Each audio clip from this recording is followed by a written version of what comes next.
আসসালামু আলাইকুম ভাই, কেমন আছেন? আসসালাম ভাই। অনেকক্ষণ ধরে দেখতেছি আপনি এই পেঁয়াজের মাঠে কাজ করতেছেন। এগুলা কি সব আপনার পেঁয়াজ? হ্যাঁ ভাই, এগুলো সব আমাদের এই পাশে পাশে এদিক ধরেই আমাদের একদম বাগান পর্যন্ত আমাদের।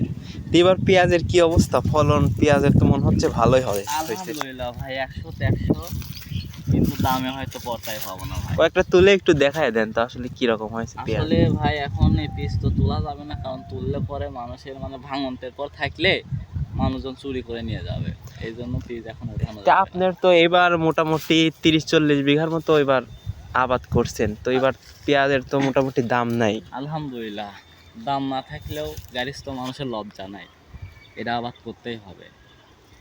পেঁয়াজের তো বাম্পার ফলন হয়েছে, পেঁয়াজ তো দেখতেছি মোটামুটি ভালোই হয়েছে।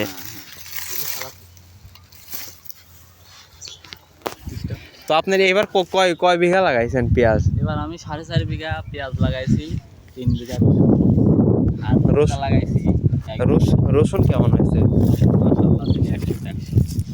বৃষ্টি এবার তো অনেক লাগছিল, এবার কামলা প্রচুর পরিমাণ করছি, তারপরেও খরা ছিল অনেক, পানি দিছি 2-3 বার। চলেন আপনার সাথে একটু রসুনের বইটা দেখে আসি। অবশ্যই যাবো।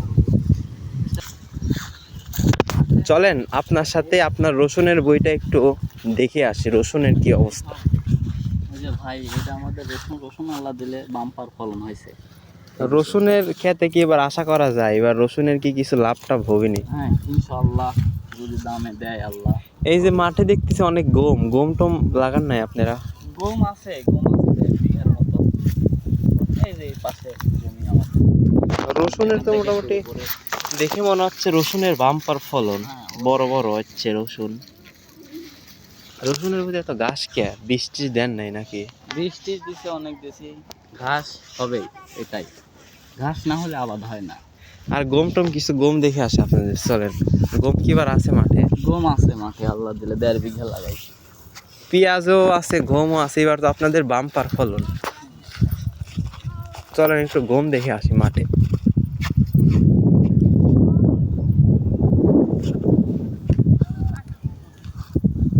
গম আছে, এইটাই কি আপনাদের গম? এই দাগ ধরে। গম তো মোটামুটি সেই হয়েছে। হ্যাঁ, এখানে 40 শতকের দাগ। এবার গমের কি অবস্থা? গমের দাম টাম কেমন? গমের বাজারে এখনো যায়নি, তারপরেও জানা হয়তো 1600-1700 করে যাচ্ছে। তাহলে তো এবার গম তো অনেক লাগাইছেন, গম তো মোটামুটি ভালোই। গমের কিন্তু এবার বাম্পার ফলন হয়েছে, তাই না? হ্যাঁ, গমের এই যে দেখতেছেন না, বাইল পড়ছে কত বড় বড়। গম না দেখা দিলে আসলে বুঝতে পারবেন না, গম একটু ভেঙে দেখা দিচ্ছি, বুঝবেন যে ফলন কেমন হয়েছে। এই যে দেখেন, দানা দানা অসাধারণ, দানা পড়ে গেছে মালে, তাই না? দানা অনেক অনেক মোটা, এরকম মোটা মানে আমার জীবনে মনে ফার্স্ট। এবার মনে হয় সবচেয়ে সেরা বাম্পার ফলন। হ্যাঁ, এবার সেরা। যাক, ভালোই, আপনাদের এলাকায় আসলাম, দেখলাম, ভালোই লাগলো।